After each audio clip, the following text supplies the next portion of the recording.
তো ভাই finally demon Slayer দেখে আসলাম। আর হ্যাঁ, এটা ফার্স্ট এনিমি ছিল যেটা আমি থিয়েটারে এক্সপিরিয়েন্স করলাম। আর এটা প্রচণ্ড একটা রেয়ার জিনিস ছিল, কারণ আমি কোনোদিনও ভাবিওনি যে ডেমন স্লেয়ারের মতো মুভি একটা আমাদের এরিয়াতে লাগিয়ে দেবে। আর হ্যাঁ, যদিও রিভিউ আনতে একটা দিন লেট হচ্ছে, যদিও কালকে দেখে এসেছি, আর আজ রিভিউয়ের ভিডিও আমি ইউটিউবে দিচ্ছি। কারণ আমাদের এই আমার এরিয়া থেকে প্রায় অন্তত ৪৫-৫০ কিলোমিটার দূর গিয়ে আমাদের একটা শহর আছে, সেই শহরে গিয়ে আমাদের এই সিনেমা সমস্ত কিছু দেখতে হয়। বেসিক্যালি আমাদের এই এরিয়ায় সেরকম কোনো সিনেমা হল নেই, যার জন্য আমরা একটু লেট হয়ে যায় টুকটাক রিভিউ করতে। আর তাছাড়াও আমাদের এই এরিয়ায় যে ডেমন স্লেয়ারের মতো এই এনিমির এই মুভিটা লাগাবে, এটা কোনোদিনও ভাবতেও পারিনি। যা দেখে বোঝা যাচ্ছে যে হ্যাঁ, কতটা লেভেলের ক্রেজ চলছে ডেমন স্লেয়ার। যদিও আমরা সোশ্যাল মিডিয়া বা চারিদিকে আমরা দেখে বুঝতে পারছি ডেমন স্লেয়ারের ক্রেজটা কত, কিন্তু কোনোদিনও ভেবে উঠতে পারিনি। কারণ ডেমন স্লেয়ার মুভিটি যতবার যেখানে নিউজ পাচ্ছি সেখানেই দেখছি যে আইম্যাক্সে রিলিজ হবে। এবার আমাকে যেখানে ৪৫ কিলোমিটার দূরে গিয়েও, যেখানে আমাদের যে শহরে গিয়ে আমাকে দেখতে হয় সিনেমাগুলো, বা বেসিক্যালি আমরা বন্ধুরাও যেখানে গিয়ে দেখি, সেখানেও কোনো আইম্যাক্স থিয়েটার নেই, সব 2D থিয়েটারই আছে। খুব জোর হলে সেখানে 3Dও আমরা সিনেমা দেখতে পারি বেসিক্যালি। এবার সেখানেও যে এরকম ডেমন স্লেয়ার লাগিয়ে দেবে, হ্যাঁ, যদিও সেখানে 2Dতেও এসছে, আইম্যাক্স থিয়েটার নেই, তো আমরা তো আইম্যাক্সের আর এক্সপিরিয়েন্স দিতে পারিনি। বাট এটা খুবই রেয়ার আমাদের জন্য। আর এটা স্পেশালি খুবই ভালো লাগছে, কারণ ফার্স্ট টাইম অনেক মানে ইচ্ছা থাকে যে বাইরের শহরের লোকেরা বা বাইরের লোকেরা একদম পুরো তোমার ধরো হলিউড লেভেলের যে সমস্ত মুভিগুলো আছে, বিশেষ করে মার্বেলসের, তারা থিয়েটার এক্সপিরিয়েন্স নিতে পারে। আমরা অনেকে যারা একটু ভেতর থেকে বিলং করি, তারা সেই এক্সপিরিয়েন্সগুলো নিতে পারি না। সেখানে আজ এতটা আমরা এগিয়ে গেছি যে আজকে একটা থিয়েটার এক্সপিরিয়েন্স, একটা এনিমি, একটা দেখে আসলাম, একটা থিয়েটার এক্সপিরিয়েন্স করে আসলাম একটা এনিমিকে, তার একটা ফেভারিট এনিমি। বাট সিরিয়াসলি মুভিটা ভালো ছিল, মুভিটি দেখে আসলাম। আর আজকে মুভিটি যে থিয়েটার এক্সপিরিয়েন্স করে আসলাম, সেটা তো যথেষ্ট ভালো হয়েছে। হ্যাঁ, কিছু কিছু জিনিস যদি ভালো হতো তাহলে হয়তো হ্যাঁ, থিয়েটার এক্সপিরিয়েন্স আরও ভালো হয়ে উঠতো। বাট সেটা গায়ে লাগছে না, সেটা মনে হচ্ছে না। কারণ প্রথমেই মনটা খুশি হয়ে গেছে যে আজ মানে বছরখানেক আগে বা বছরখানেক আরও যখন যদি পিছনের দিকে যাই, তখন ভাবতাম যে এরকম কোনোদিনও আদৌ এক্সপিরিয়েন্স করতে পারবো কিনা, বা সাথে সাথে রিলিজের দিনই কোনোদিনও এরকম সিনেমা হলে গিয়ে সেরকম ভালো প্রাইম টাইমের, পিক টাইমের সিনেমা এক্সপিরিয়েন্স করতে পারবো নাকি থিয়েটারে। আজ সেগুলো করতে পারছি, তো সেই খুশিতেই বাদবাকি যেগুলো ছোট্ট ছোট্ট ভুল হয়েছে সেগুলো মাফ। আর যদিও সেটা না, যেটা মনে হয়েছে অবশ্যই সেটা রিভিউ দেবো। আর হ্যাঁ, স্পয়লার ফ্রি। এরপরে আরও ভিডিও আনবো, সেখানে আমি আরও ডিটেলসে সমস্ত কিছু বলবো যে কি হলো না হলো, বিষয়টা কি হলো। কারণ একটু এবার ডিফিকাল্ট মুভিটা, অনেকেই না বুঝতে পারবে। আমিও প্রথমে অত কিছু বুঝে উঠতে পারিনি, তারপর যারা আমরা বন্ধুরা গিয়েছিলাম তারা ডিসকাস করলাম বিষয়টা, হ্যাঁ এটা হতে পারে বা এটা হতে পারে, দেন গিয়ে আমরা রিয়েলাইজ করতে পারলাম, পুরোপুরিভাবে ভালো করে খুলে বুঝতে পারলাম। তো ফার্স্ট টাইম আই থিঙ্ক যারা ডেমন স্লেয়ার দেখছো বা একেবারে টুকটাক দেখে এই মুভিটাকে এক্সপিরিয়েন্স করার জন্য রিসেন্টলি দেখেই চলে গেছো, হয়তো অনেকে বুঝতে পারবে বা অনেকে হয়তো বুঝতে পারবে না। খুবই জটিলতা করে এই মুভিটি বানানো হয়েছে, তো সেগুলো ভিডিও নিয়ে পরে আসবো। এখন আপাতত জাস্ট এটুকুই বলবো মুভিটা কী কেমন হয়েছিল আর কি না হয়েছিল। তো চলো মুভিটার ব্যাপারে বলা যাক। তো বেসিক্যালি যদি ধরতে গেলে বলা যায়, প্রথমেই অ্যানিমে মুভি যখন প্রথমেই আমরা বলতে আসবো, তখনই চলে আসে অ্যানিমেশন। এবার অ্যানিমেশনের দিকে যদি আসি, ভাই অ্যানিমেশন টপ নচ, অ্যানিমেশন নিয়ে কোনো কথাই হবে না। প্রত্যেকটা সিনে, প্রত্যেকটা জায়গায় যখন তুমি প্রত্যেকটা ক্লিপস দেখবা, প্রত্যেকটা তুমি সিন দেখছো, তোমার অ্যানিমেশন তোমাকে ইমপ্রেস করে যাবে। আর অ্যানিমেশন যখন তোমাকে ইমপ্রেস করে যাবে, তুমি নিজেও বুঝতে পারবে না, তুমি জাস্ট দেখবে যে আমি কী দেখতে আসছি। আমি খালি ভিজুয়ালস বলো, কিছু কিছু সিনে যখন কোনো ক্যারেক্টার্সকে দেখায় না, তখন মনে হয় যে হ্যাঁ, রিয়েল শট, এটা রিয়েল শ্যুট করা কোনো একটা শট। তো অ্যানিমেশন নিয়ে কোনো কথা হবে না, সেটা একটা হিরোর এন্ট্রি হোক, আমাদের কোনো হাসিরার এন্ট্রি হোক, কোনো আমাদের ভিলেনের এন্ট্রি হোক, সেখানে অ্যানিমেশন এত সুন্দর করে ফুটিয়ে তোলা হয়েছে, বলার মতোই না। আর এখানেও সেই একই কথাই চলে আসে এগুলা মুভিতে। আমরা তো এখানে অ্যাকশন সিকোয়েন্সই দেখতে গিয়েছি বেশিরভাগ, আমরা স্টোরি সবাই জানি বা অনেকে নিজেদেরকে ওয়েট করতে পারে না, নিজেদেরকে অতি করতে মানে থামিয়ে রাখতে পারে না, তার জন্য তারা মাঙ্গা পড়ে নেয়। তো বেসিক্যালি এই থিয়েটারে যাওয়া খালি অ্যানিমেশনটাই এক্সপিরিয়েন্সই করা। তো সেটার দিকে এদের নজর দেওয়া উচিত। তো সেটা ঠিকভাবেই নজর দিয়েছে। আর তাছাড়া বাদবাকি যদি আমি ক্যারেক্টারের কথা বলি, তারা ঠিকঠাকভাবে তাদের ইন্ট্রোডিউস করা হয়, তাদের ভালোভাবে নামানো হয়, তারা ভালোভাবে প্লেও করে। আমাদের সেই সাসপেন্সটাও আমাদের ধরে রাখে যে এরপরে কি হবে না হবে।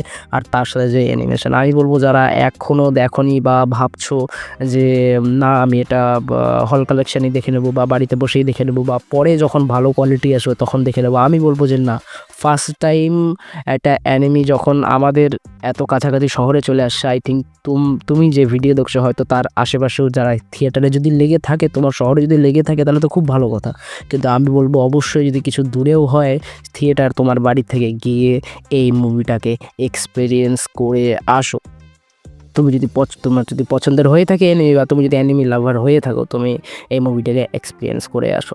তাছাড়া অনেক বিষয় থাকে যে যদিও বেশি কিছু স্পয়লার দেবো না, ছোট্ট একটা বিষয় যে এখানে তোমার একটা থটস নিয়ে এখানে তোমার কনফিউজিং হয়ে যায়। কারণ কিছু পার্টস থাকে বা কিছু বছর আগে যখন তুমি আকাজাকে রেনগোকুকে মারতে দেখেছিলে, তখন যেরকম হেট তুমি একটা আকাজার উপর তোমার এসেছিলো, তুমি চেয়েছিলে যে হ্যাঁ এবার তোমার তানজিরো ওকে মারুক বা ওয়াটার হাসিরা ওকে মারুক।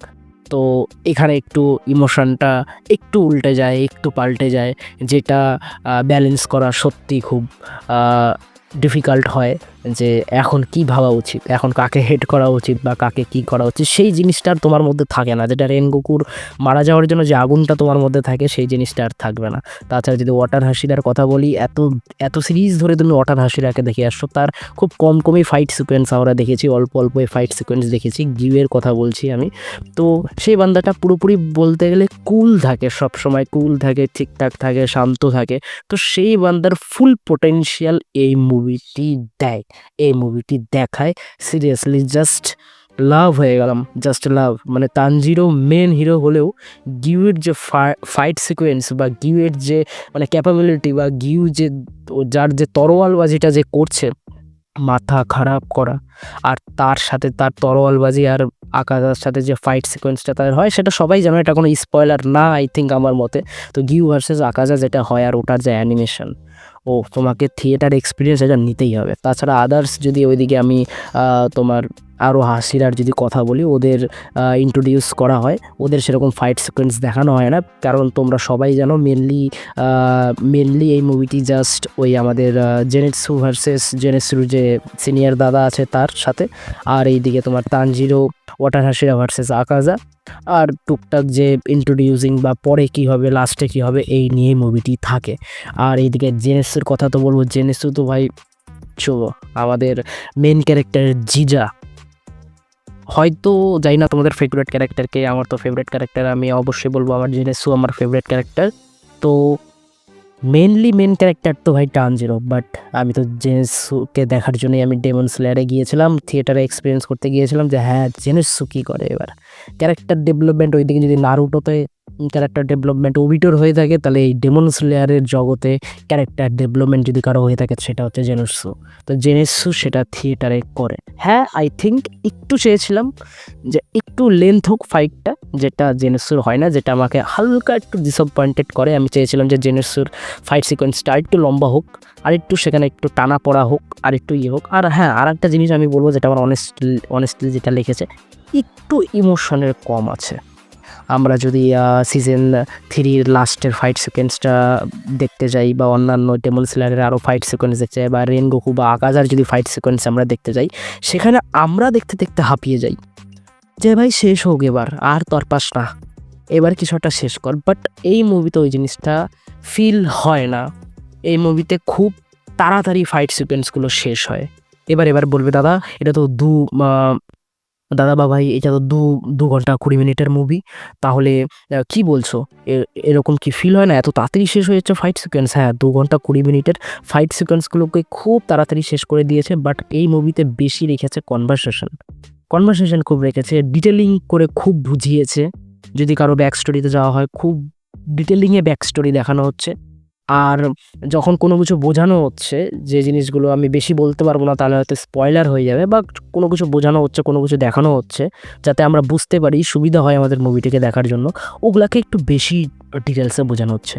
তো আই থিঙ্ক ওগুলো একটু কম দেখিয়ে ফাইট সিকোয়েন্সগুলোকে বেশি রাখতো। সেই ফাইট সিকোয়েন্সগুলোর মধ্যে কনভারসেশনটা বেশি রাখতো, যে কনভারসেশনের মধ্যে আমাদের ইমোশন ফিল হতো, হয়তো একে অপরকে টিজিং করা। একটা মোমেন্টে এরকমও চলে আসে যে টানজিরো বা শেষ যখন আকাজা হয় তখন একটা রেনগোকুর কথাও ওঠে। আই থিঙ্ক আমি তখন ভাবি যে হ্যাঁ, এখানে আরও কিছু আকাজা বলুক যার জন্য তানজিরোর রেনগোকুর প্রতি খারাপ লাগবে, ইমোশনটা ক্যাচ করবে, আর দেন আমাদেরও রাগটা উঠবে যে এত বাজে কেন বলছে রেনগোকুর ব্যাপারে। দেন গিয়ে একটা ফাইট হবে, তো সেই জিনিসটাও ধরে রাখে না।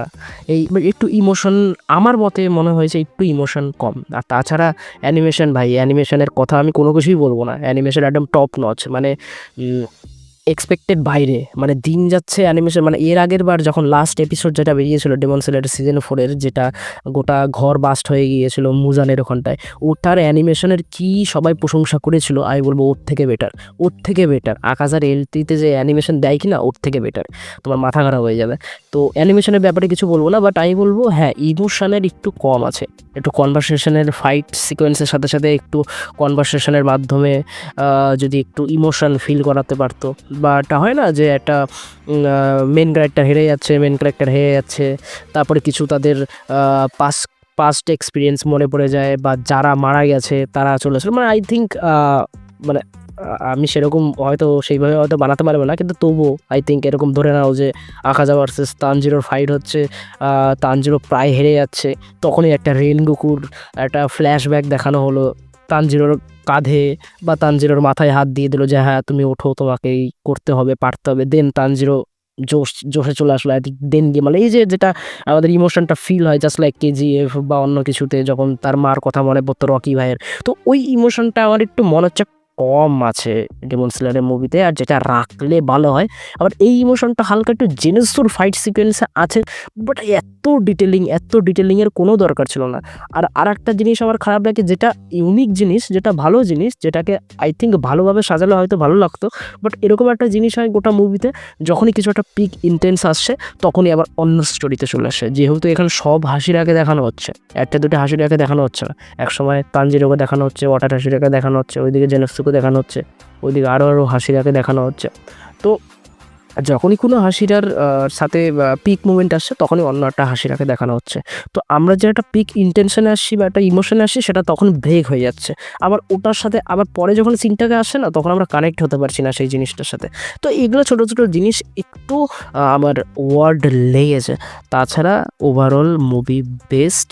আর আমি কোনোদিনও ভাবিনি যে আমার এরিয়ায় এরকম এত বড় একটা ক্রেজ, হয়তো ক্রেজ তার জন্যই হয়তো চলে এসছে, এরকম আমি এনিমে এক্সপিরিয়েন্স করতে পারবো। তো ওর জন্য তো আমি খুবই খুশি যে আমি মানে আমার একটা স্বপ্ন এগুলো, যে বাড়ির কাছাকাছি থেকেই মানে এরকম লেভেলের একটা সিনেমা বা থিয়েটারে এক্সপিরিয়েন্স করা, যেটা আমি করতে পেরেছি বলে আমি খুব খুশি। আর তাছাড়াও সেটাকে আলাদা জায়গায় রেখেও যা আমার মনে হয়েছে আমি সেটাই তোমাদেরকে রিভিউ দিয়েছি। তো আমি অনেস্টলি বলবো এগুলো কথা, যে তো এগুলো কথা আপাতত যেটা আমার মনে হচ্ছে আমি সেটাই বলেছি। বাট তুমি কোনো কথা বাদ দিয়ে তুমি আগে যাও, তুমি যদি অ্যানিমে ফ্যান হয়ে থাকো, তুমি যদি ডেমন স্লেয়ার বাদবাকি দেখে থেকেছো, তুমি এই মুভিটার জন্য এক্সাইটেড, আমি বলবো অবশ্যই যাও। বা যারা ভাবছো যে এই মুভিটার এতটা ক্রেজ, তো আমি বলবো সব মুভি দেখো, অন্তত আরও তো 1 সপ্তাহের মতো মুভি থাকবেই, তুমি তারপরে গিয়েও দেখো মুভিটি, বা তুমি পরেও দেখে নিও, কিন্তু বাট দেখো, এগুলো এক্সপিরিয়েন্স করো, এগুলো খুব মজাদার। সো বেসিক্যালি আমার এটাই ছিল রিভিউ। আমি আরও ডিটেলসে আরও 2-3টে অনেক ভিডিও আনবো, ডিটেলসে মুভির অনেক ডিটেলসের বিষয় আছে, যে মুভির মধ্যে আরও কি হলো না হলো, ডিটেলসে এক্সপ্লেনেশন আরও ভিডিও আমি আনবো ইনফিনিটি ক্যাসেল নিয়ে। তো আজকের ভিডিও এই অবধি। তোমরা যদি দেখে থাকো তোমাদের এক্সপিরিয়েন্স কি, তোমরা অবশ্যই শেয়ার করো। আর যদি এত দূর দেখে থাকো, ভিডিওটি যদি ভালো লেগে থাকে, তাহলে অবশ্যই চ্যানেলটিকে সাবস্ক্রাইব করে দিও। আমি আমার এই চ্যানেলে এরকম movie series related interesting video আনতে থাকি। আই থিঙ্ক বাংলাতে এরকম কোনো চ্যানেল নেই। তো যদি তুমি এই ভাইয়ের চ্যানেলে নতুন হয়ে থাকো, তাহলে এই চ্যানেলটিকে সাবস্ক্রাইব করে দিতে পারো। তো আমার নাম শুভ্র, তোমরা দেখছো শুভ্র ভিউ। আসছি নেক্সট ভিডিওতে।